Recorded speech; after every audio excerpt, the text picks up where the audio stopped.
Welcome to all my dear students.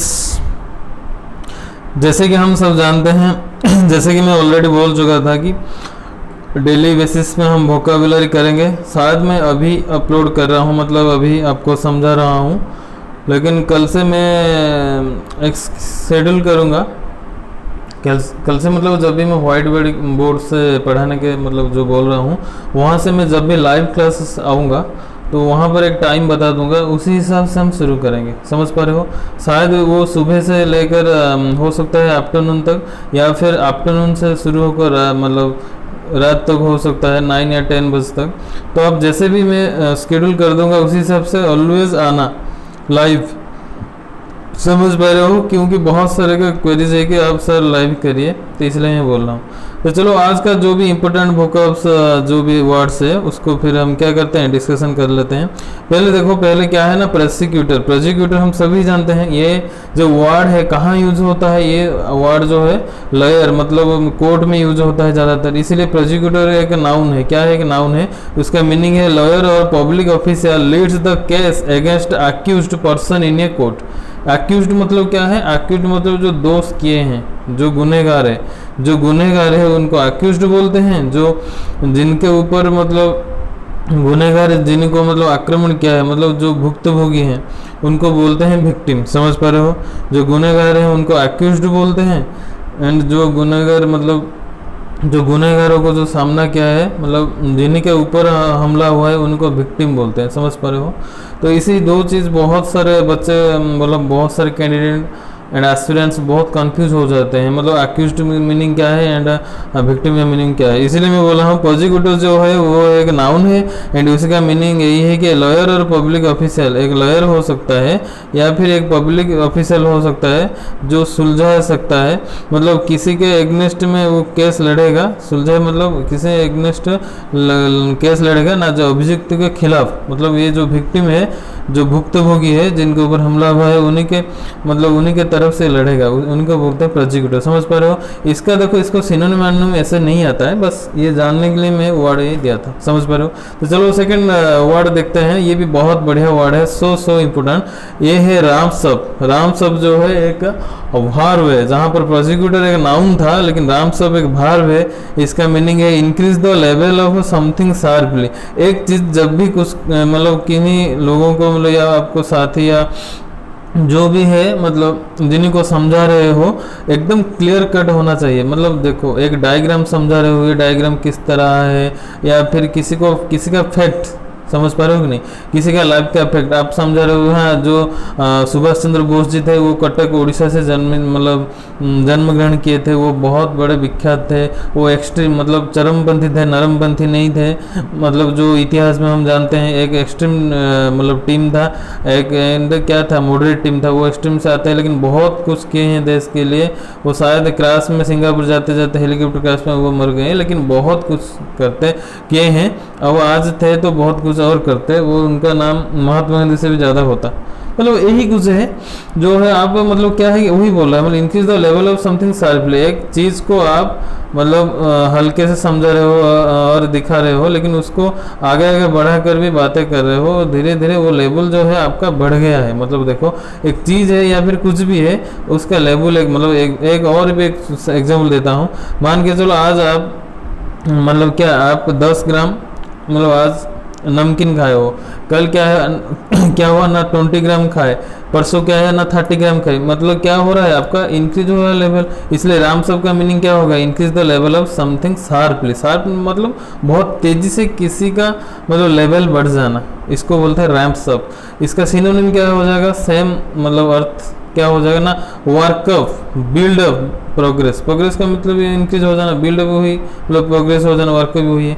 Antonym क्या है ना, एंटोनिम है डिक्लाइन, घट जाना, डिमिनिश घट जाना, डूंडल घट जाना, एबेट मतलब वो भी घट जाना। समझ पा रहे हो? मैं जो समझा रहा हूँ अच्छे से सुनना, ऑलवेज कह रहा हूँ, उसी के साथ ही साथ भी आप नोट करना सीखे।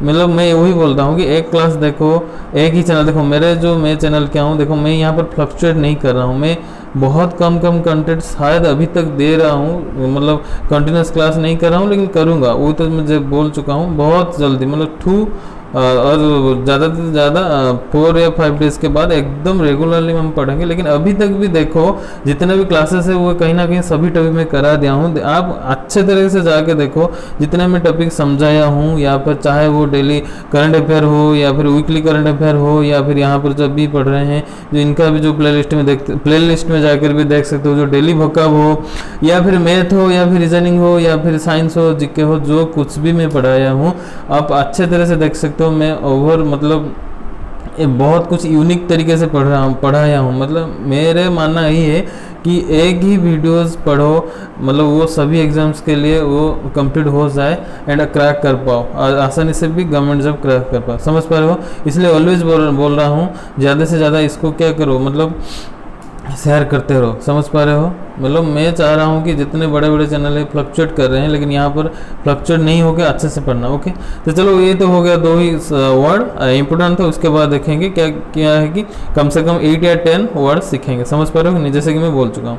यहाँ पर देखो क्या है, हाँ यहाँ पर और एक बढ़िया वर्ड है। यहाँ पर देखो, यहाँ पर जो वर्ड है लैकलस्टर जो एक गुण है, लैकलस्टर एक गुण है, तो क्वालिटी है, इसलिए एक एडजेक्टिव है। इसका मतलब है डॉल। डॉल मतलब क्या है? नॉट इंटरेस्टिंग, नॉन इंटरेस्टिंग और एक्साइटिंग, जो मतलब बहुत डॉल जैसा है, मतलब वो धीर है, सुस्त है, धीर स्थिर। देखो जो धीर है वो स्थिर होकर बहुत कुछ काम कर सकता है, लेकिन जो क्या है, जो नॉट इंटरेस्टिंग है, जो एक्साइटिंग नहीं है, उनको क्या बोलते हैं ना, लैकलस्टर। समझ पा रहे हो? ये एक एडजेक्टिव है। इसका मतलब यही है कि जो इंटरेस्टिंग नहीं है और एक्साइटिंग नहीं है उनको लैकलस्टर बोलते हैं। बस उसके बाद क्या, उसका सिनोनिम क्या हो जाएगा? उसका सिनोनिम हो जाएगा अनइंस्पायर्ड, मतलब जो डल है, एक्साइटिंग नहीं है, मतलब वो इंस्पायर्ड नहीं है, इसीलिए तो डल है ना, मतलब कुछ भी नहीं कर रहे हैं, उनको इसीलिए बोलते हैं लैकलस्टर। उसका सिनोनिम है अनइंस्पायर्ड एंड सिनोनिम और एक है अनइमेजिनेटिव और एक है हमड्रम। समझ पा रहे हो? इंस्पायर्ड नहीं है इसलिए लैकलस्टर। लैक मतलब क्या है? अभाव। तो लैक लस्टर मतलब जो अभाव से जो दिख रहा है, लस्टर मतलब जो एक फोकस। ओके, तो लैक का मतलब हो गया अभाव से जो दिख रहा है, मतलब वो डल है। कौन दिखा? जो आलस्य होगा, जो आलस्य जो व्यक्ति है वो इसी मतलब जैसे मैं समझाया इस तरह पे आप वर्ड को रिलेट करके याद रख सकते हो, इसलिए लैकलस्टर मीनिंग हो गया डल। वो एक एडजेक्टिव है। इसका सिनोनिम क्या है? जो अनइंस्पायर्ड है, अनइमेजिनेटिव है, जो कुछ नहीं सोच सकता है, नहीं कुछ कर सकता है, इन्हीं को बोलते हैं। इसका एंटोनिम ऑपोजिट क्या हो जाएगा? इंस्पायर्ड, जो बहुत इंस्पायर्ड है, जो ब्रिलियंट है, जो ग्लेयरिंग मतलब जो चमकते हैं, बोलते हैं ना ग्लोइंग। इसके बाद भी है, देखो ग्लेयरिंग जो है, ग्लोइंग भी आसपास मतलब सेम टू सेम है। शाइनिंग हो जाएगा, स्पार्कलिंग हो जाएगा। समझ पा रहे हो? चलो नेक्स्ट वर्ड में हम चलते हैं। फिर यहाँ पर देखो क्या है ना, यहाँ पर वही है फ्लटर एक क्या है कि भार्ब है। इसका मतलब वही है कि मूव और make something quickly and lightly. समझ पा रहे हो? किसी कार्य को बहुत जल्दी हल्के तरीके से जल्दी करना, मतलब बहुत चिंता नहीं करके, मतलब आसानी से कर लेना, वो स्मूथली आगे एकदम जल्दी कर लेना, उसको बोलते हैं फ्लटर। ओके, इसका मतलब क्या है ना, फ्लिक कर देना। जो बोलते हैं ना, जो जानते हो जो क्रिकेट खेलते हैं वहाँ पर बोलते हैं फ्लिक शॉट मतलब क्विक शॉट। इसलिए तो मैं बोला ना, एक चीज़ हो या फिर कुछ काम हो या फिर कुछ फैक्ट हो या फिर कुछ पर्सन को आप क्विक करते हो, एक कर जल्दी कर, टाइम हो गया जल्दी कर, एंड हल्के मतलब इतने ज़्यादा प्रेशर से भी नहीं, आहिस्ता से उसको बोल दे, वो भी कर लिया है। मतलब क्विकली होना चाहिए, लाइटली भी होना चाहिए, यानी कि टेंशन। समझ पा रहे हो? उसको बोलते हैं फ्लटर का मीनिंग वही तो हो गया, फ्लिकर, होवर, क्वेवर, ड्रिफ्ट। समझ पा रहे हो? सभी के सभी वर्ड बहुत महत्वपूर्ण है। समझ पा रहे हो कि नहीं? जैसे मैं बोला फ्लिकर, होवर, क्वेवर, ड्रिफ्ट। इसका एंटोनिम क्या हो जाएगा? जो सुस्त मतलब धीरे स्थिर, क्विकली नहीं है, तो बहुत कुछ भी एंटोनिम ले सकते हो। स्टे मतलब रुक जाना, काम मतलब चुप हो जाना, सूथे मतलब जो सूथ है, आलस्य सूथ है। स्टेडी मतलब वही बहुत धीरे स्थिर काम होना, मतलब स्टेडी मतलब बहुत काम नहीं चल रहा है, मतलब धीरे, बहुत धीरे, एक दिन में 1 पाँव वो चल रहा है, 100 मीटर चल रहा है, वो धीरे हो गया, वही बात। समझ पा रहे हो? तो चलो फिर नेक्स्ट वर्ड देखते हैं, बहुत बढ़िया वर्ड। यहाँ पर देखो क्या है ना, एच भी एक भार्ब है, उसका मीनिंग वही है, ETCH, एच वो एक भार्ब है, उसी का मीनिंग है to produce on a hard material by eating into material surface.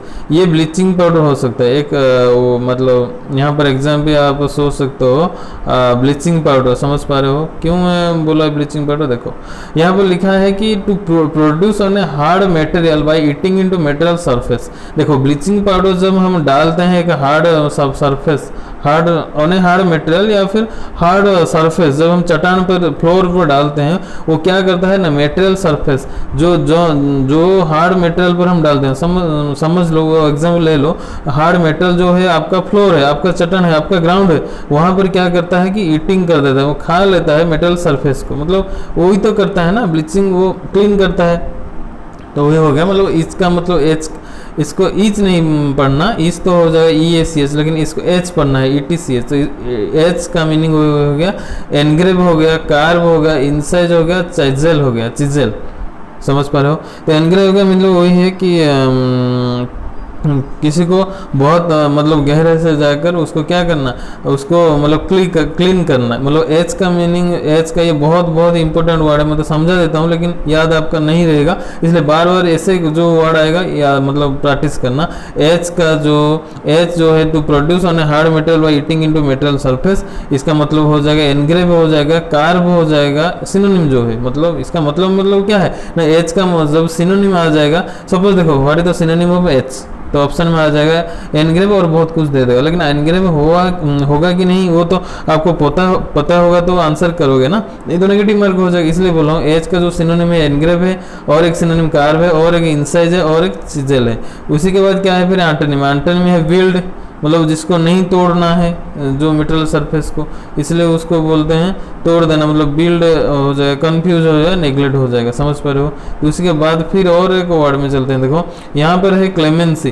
Clemency एक नाउन है, इसका मतलब है kindness towards a punished person, एक जो मतलब अपराध क्या है उन्हीं के तरफ मतलब आश्वासना देना। समझ लो, एक एग्जाम्पल दे रहा हूँ, एक कोई बहुत बड़ा अपराध क्या है, मान के चलो मर्डर भी कर दिया है, कहीं ना कहीं मर्डर भी नहीं किया है, फिर वो उसको फंसा दिया गया है, वो फंस गया है, मतलब और कोई मर्डर क्या है, लेकिन दोस्त इसी के ऊपर है, इसी के मतलब चक्कर वो 10 साल अभी भी प्रिजन मतलब क्या पुलिस कस्टडी में है, लेकिन अभी भी आपका मतलब काइंडनेस आ गया, मतलब kindness towards a punished person, वो पनिश पा रहा है, इसी को बोलते हैं क्लेमेंसी। क्लेमेंसी मतलब क्या है, मतलब सहृदय भावना, मतलब आपका सुख, मतलब आपको मतलब काइंडनेस टुवर्ड्स ए पर्सन, वो यहाँ पर तो पनिश लिखा है, इसलिए तो देखो क्लेमेंसी, इसलिए मर्सी तो हम बोल सकते हैं, मर्सी या फिर काइंडनेस टुवर्ड्स, वो मतलब सिंपल वर्ड है, इसीलिए क्लेमेंसी क्या है, एक बहुत मतलब डीपली वर्ड है,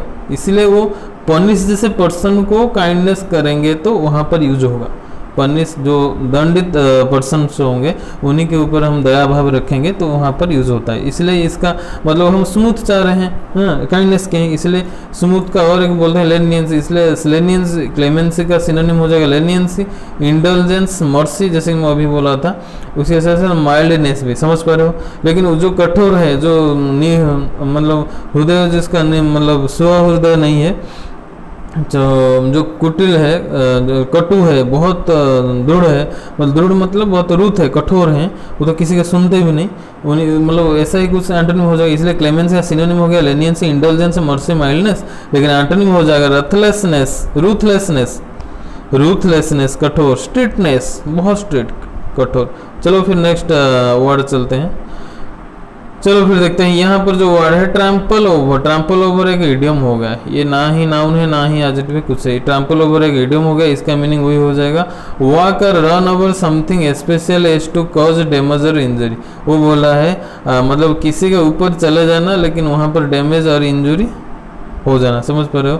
ट्रैम्पल का ऊपर ऐसे भी आप याद कर सकते हो, एग्जाम के तौर पर एक ड्रूजर आया एक बिल्डिंग को गिरा दिया, समझ पा रहे हो। एक क्रेन आया, एक ट्रेन का एक डब्बा को घसीट कर ले लिया, मतलब वो बिल्डिंग को एक ड्रूजर आकर, बड़ा सा गाड़ी आकर उसको बिल्डिंग को तोड़ दिया, उसको भी बोल सकते हैं ट्रैम्पल ओवर, मतलब ड्रूजर ट्रैम्पल्स ओवर ए बिल्डिंग, समझ पा रहे हो। मतलब ट्रैम्पल ओवर मतलब कुछ मतलब किसी के ऊपर खड़े हो जाना और किसी के ऊपर कुछ अप्लाई कर देना, या फोर्स हो, बल से हो, कुछ भी, उसका फिर कुछ नुकसान हो जाना। लेकिन देखो आप कुछ भी कर रहे हो लेकिन नुकसान नहीं हो रहा है तो फिर ट्रैम्पल ओवर नहीं कहेंगे, नुकसान भी हुआ है एंड आप चल के या फिर रनिंग करके उसको कुछ कर रहे हो, उसको बोलते हैं ट्रैम्पल ओवर। ओके।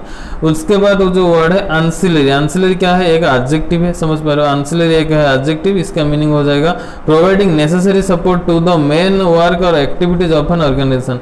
एक जो आपका मतलब जो इंस्टीट्यूशन होगा, मतलब एक ऑर्गेनाइजेशन जो होगा, उसको क्या करना है, आपको नेसेसरी सपोर्ट मतलब आवश्यक जितना भी सपोर्ट चाहिए वो देना चाहिए मेन वर्क और activities of an organization. Ancillary मतलब वही है कि एक ऑर्गेनाइजेशन को सपोर्ट उतना ही देना चाहिए मेन वर्क और activities of an organization, providing necessary support to the main work और एक्टिविटीज ऑफ एन ऑर्गेनाइजेशन। एक ऑर्गेनाइजेशन कैसे ग्रो करेगा, आपको सपोर्ट देना है। मतलब एंसिलरी का मीनिंग यही है कि सपोर्ट के तौर पर इसको जाना जाता है, समझ पा रहे हो। तो इसलिए उसका सिनोनिम हो जाएगा एंसिलरी का ऑक्सिलरी। हम जानते हैं ना, जैसे देखो, जैसे कि मैं वही बोल रहा हूँ, इंग्लिश में हम पढ़ते हैं दो टाइप का वर्ब, एक मेन वर्ब एक ऑक्सिलरी वर्ब। ऑक्सिलरी वर्ब क्या है, जो सेकेंडरी वर्ब है, समझ पा रहे हो कि नहीं।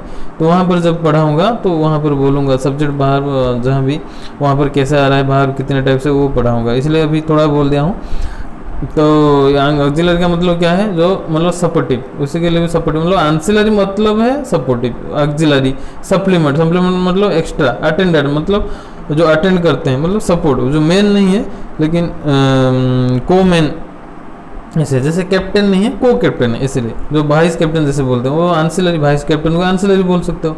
इसलिए उसका जो एंटोनिम हो जाएगा जो सपोर्ट नहीं करते हैं बिल्कुल, जो मतलब क्वाइट रहते हैं, नीरव रहते हैं, सिंगल मतलब कुछ सोच रहे हैं, ओके। तो इसलिए एंसिलरी का एंटोनिम हो जाए रिडंडेंट, जो कम कर देते हैं, आपको उत्साहित नहीं करते हैं, सपोर्ट नहीं करते हैं, रिडंडेंट। इम्पर्टिनेंट भी हो जाएगा, सबसर्विएंट भी हो जाएगा। ये देखो, ये बहुत बहुत इंपॉर्टेंट वर्ड है, मैं बार बार बोल रहा हूँ, ये बहुत बहुत इंपॉर्टेंट वर्ड है। जैसे देखो, मैं आपको कुछ स्टोरी लग रहा है मैं समझा रहा हूँ, लेकिन ये मान के चलो मैं समझाने के साथ, ये देखो ये इतना है, मतलब बहुत भी कठिन वर्ड है। देखो एंसिलर तो आप सपोर्ट सिनोनिम आ जाएगा, मान लो एंटोनिम आ रहा है, तो एंटोनिम बहुत ज़्यादा एग्जाम में पूछता है, क्यों ना, वो जानता है सिनोनिम कहीं ना कहीं कोई सोच सकता है, यहाँ ये मतलब कुछ ना कुछ मतलब वो इमेजिन करके भी आंसर दे देगा, लेकिन एंटोनिम में नहीं दे पाएगा, फंस जाएगा।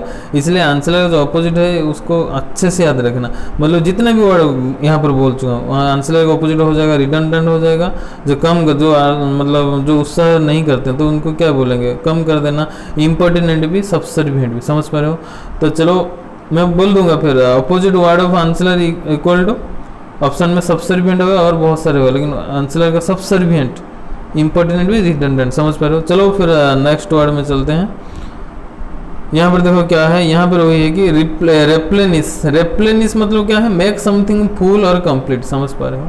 यहाँ पर AUR नहीं होगा, OR होगा, समझ पा रहे हो, OR होगा, समझ पा रहे हो। यहाँ पर देखो रेप्लेनिस, रेप्लेनिस का मतलब क्या है, कि ये भार्ब है, उसका मतलब है मेक समथिंग फुल और कंप्लीट, किसी को मतलब जो आधा कंप्लीट होगा उसको एकदम से एकदम कंप्लीट कर देना, उसको बोलते हैं रेप्लेनिस। उसका सिनोनिम ये है कि फ्रेशन, प्लेनिस, रिफिल, समझ पा रहे हो, कि उसको भर देना, फ्रेशन रिफिल कर देना, मतलब रिफिल फुल कर देना।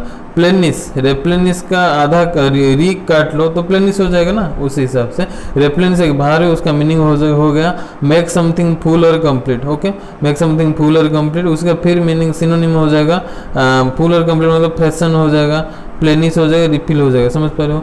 इसी के बाद क्या होगा, एंटोनिम। एंटोनिम है जिसको फुल नहीं करता, मतलब मेक समथिंग फुल और कंप्लीट, जहाँ पर कंप्लीट और फुल नहीं हुआ है तो उसको बोलते हैं एंटोनिम, मतलब एम्प्टी, एग्जॉस्ट, ड्रॉप, कुछ निकाल लेते हैं, समझ पा रहे हो। तो चलो फिर last word of the day, and after that we will be say good night and for ready for next day.